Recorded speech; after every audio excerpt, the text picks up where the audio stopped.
we work together, and then we finally have put together this group that's called Cloud Map. And so there are about 60 students and faculty here for the Cloud Map group. And they're here from the University of Kentucky. Go Cats! And Oklahoma State University. And the University of Nebraska. And last but not least, the University of Oklahoma. Yeah, so this group has been working together for the past 2 years to get to this point. And what we do, what Cloud Map stands for, is develop operational UAS capability for meteorology and atmospheric physics. And so you can see, and I invite you to come down and see all the various things that people have developed, very specialty things to fly on drones to measure the atmosphere, the drones themselves, and how to do the operations to do this. And so we've been working on that the past 2 years to get to this point where we can come here to this amazing place and then to use these to test for the weather. And so Cloud Map as a whole. Okay, so I'm Tyler from Unique Perspective, and I'm here doing a news media bit about the droning event here in Center, Colorado. I'm just curious to kind of ask you a few different questions about your droning technology and what you guys are doing. Who are you? Where are you from? That's the sort of thing you'd start out with. Right on. I'm Bill Doyle. I'm a CAS staff engineer from the University of Oklahoma. We work for the Center for Autonomous Sensing and Sampling. We have more than 6 drones with us, and the drones do all sorts of different stuff. This drone right here does thermokinematic profiling, so it does pressure, temperature, humidity, wind speed, and direction. This drone right here does the same thing plus CO2 and has redundancy on the motors. We also have airplanes that are fixed wings that do photogrammetry and CO2 measurements as well. Awesome. So all of this is CO2, pumps, filters, water traps, analyzers. The intakes are like that. It looks like a catfish kind of. Sure. We have sensors on a scoop. We have 6 sensors in this scoop, and it's actively aspirated, so that the sensors don't self-heat. And that's kind of interesting thing that we developed. These frames are custom variations of commercial off-the-shelf stuff. This frame is completely custom, but these are a highly modified version of something you can buy. We 3D print our own shells. We do a lot of 3D printing. This is the Copterson 2.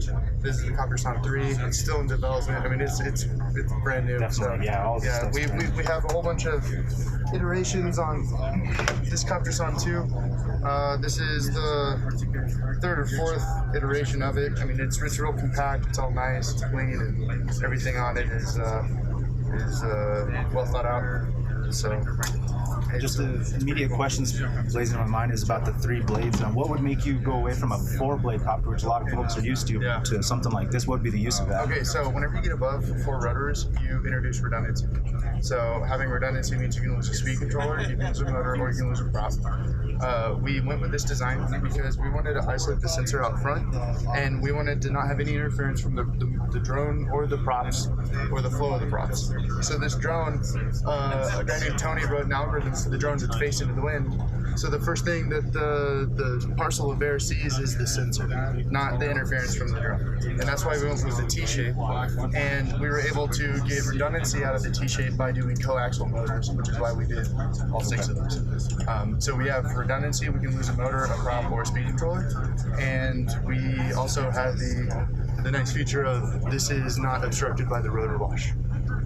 Because when you're doing meteorological measurements, you want to make sure that the platform that's doing the measurement is not interfering with the phenomena that you're measuring.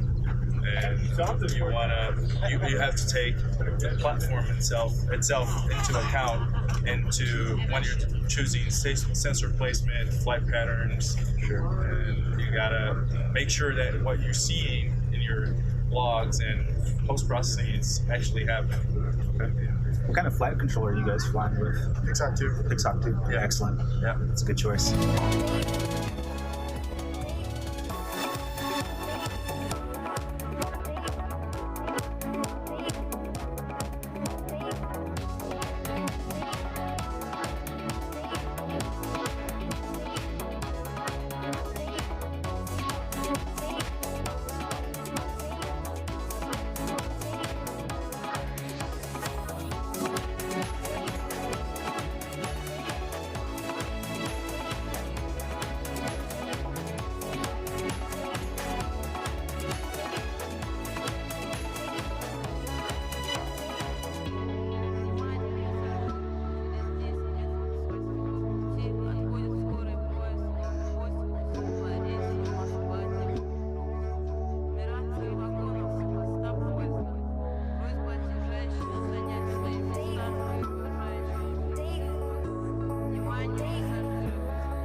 Yeah, we've been also talking about this with some friends, and I wouldn't be surprised to see like a mandatory or semi-mandatory transponders on drones, especially bigger ones, so that they could communicate with each other, with ground stations, with air traffic control, airplanes, and you could, because this is going to be very important if drones are ever going to be used for like deliveries or any autonomous work. And it's a similar thing that the self-driving cars are already doing. They're talking to each other with this kind of a transponder system. Like, I'm coming here, do you yield? No, okay, I'll yield then. Something like that. Right. And that's, I see that as absolutely a necessity for the future of humanity. And I think it's going to be kind of a combination of things of self-autonomy and an overview, like you said, like a control station at the ground, monitoring something, because it's not going to be 100% reliable 100% of the time, but if you have a couple of redundancies and safety protocol measures, you can have a good, fun experience. And I think this is the future, so I appreciate the work you guys are doing and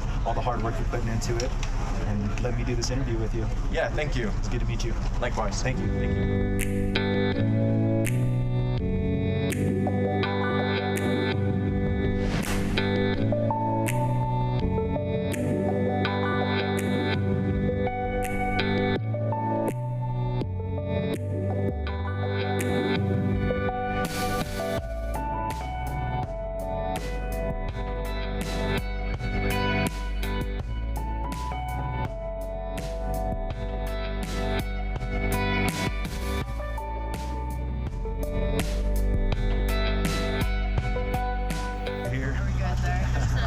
What we have here is the sensor itself, and we have our GPS right next to it. We've installed fans so that we will have not stagnant air sitting around the sensor. Like if there's time, it might be. And it's all self-contained. We have a battery underneath, and we get all our data off of that SD card. Awesome. Looks like It's also got telemetry on it so that we're getting real-time data fed back down to the ground. do you have a really high quality 3D printer, or that was molded? We actually sent this out, and it's a nylon 3D print. So, but yeah, it's. That way it holds up to the extreme conditions out in the field. Awesome. Cool, guys. Well, I appreciate your time, and thanks for coming out to this event and sharing your experiences with us. Great, we look forward to it.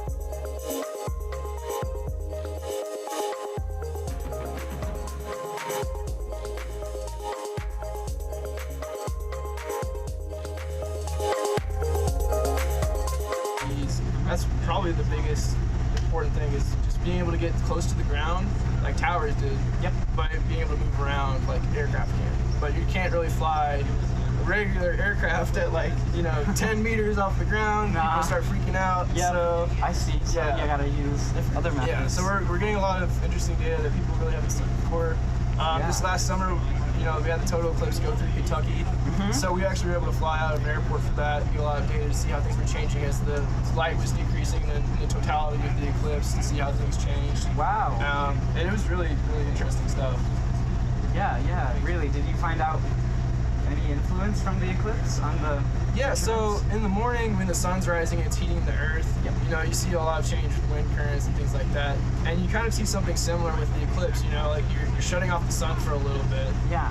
Things start to cool down, and then it comes back and it's kind of like, doing that all over again. Yeah, it's like So, yeah.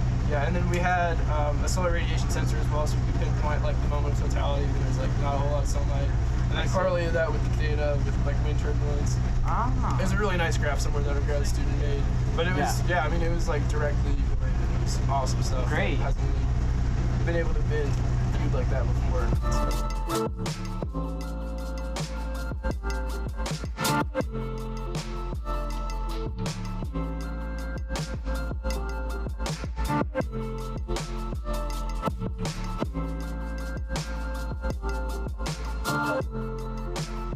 introduce myself. I'm Tyler. My company's Unique Perspective, and I'm bringing my viewers here with you to kind of see what's going on here, see what all the fun and excitement's about here in the Valley. My first question I've been asking y'all is like, how did you find out about this event, or did you help coordinate it? Yes, I did help coordinate it. This was part of the a 2-week, first week being a conference that was held at CU. It's called ISARA, and ISARRA, and it's basically an international group looking at using small drones for atmospheric research. And the meeting is held at various locations around the world. Last year was in Scotland, this year is in Boulder. And this is the instance, though, where in the past there have been some flying opportunities, for some of the other meetings, but this is the first instance where there's actually a science focus. And so Heist de Beer from CU has led the organization for this event, to where there is a science, there are science questions that will be looked at from the data that's collected. So what you're seeing right now is people are flying their drones to calibrate them, because in order for the science data to be taken seriously, you have to demonstrate it's been calibrated. And then starting tomorrow through Friday, the teams will disperse throughout the valley and do different missions to collect data and to answer some basic science questions. Okay. As far as the future goes, do you think you all be trying to get back here to San Luis Valley? It's interesting you asked that, because we just had that discussion this morning. We even talked to the mayor about it, that we would like to make this potentially an annual event, to where there's very unique qualities about this valley that you don't find pretty much anywhere else in the world. It's a high altitude valley ringed by mountains. It has the most varied terrain probably of any potential location in the entire, certainly in the United States. The only thing it doesn't have is an ocean. Right. And but we've been talking about the attractiveness is not only for people to come here to calibrate their instruments, but there's a big draw for people to come with different types of instruments so they can do intercomparisons. And so you've seen there's probably 100 different 100 drones out here, and that's one of the features that drew people here, was to be able to get an opportunity to compare to other drones. And so we're talking about it, and I'd like to see that happen. Excellent. I'm a local, and I was really excited to find out that you guys are actually coming to our own backyard. So I appreciate all the hard work you helped put into this to get everybody to come out here and do it, and stuff like that.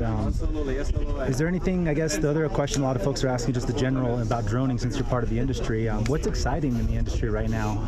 I know for FPV racing, racing drones is really exciting, but from a scientific perspective, is there anything else that's kind of hot and new? Yeah, the thing that's on the cutting edge is autonomy. Now, one of the things you notice that you see all these drones, there's somebody at controls, and and so they have the aircraft inside at all times. To really take advantage of what drones bring, you want to be able to fly them away to where you don't have to see it. So it goes and it does a job, and it comes back, and it does that safely. And so that's the cutting edge right now. And there are groups that really have that capability, but there's the regulatory side of it. And so that's the big challenge right now, is more regulatory than it is with the technology.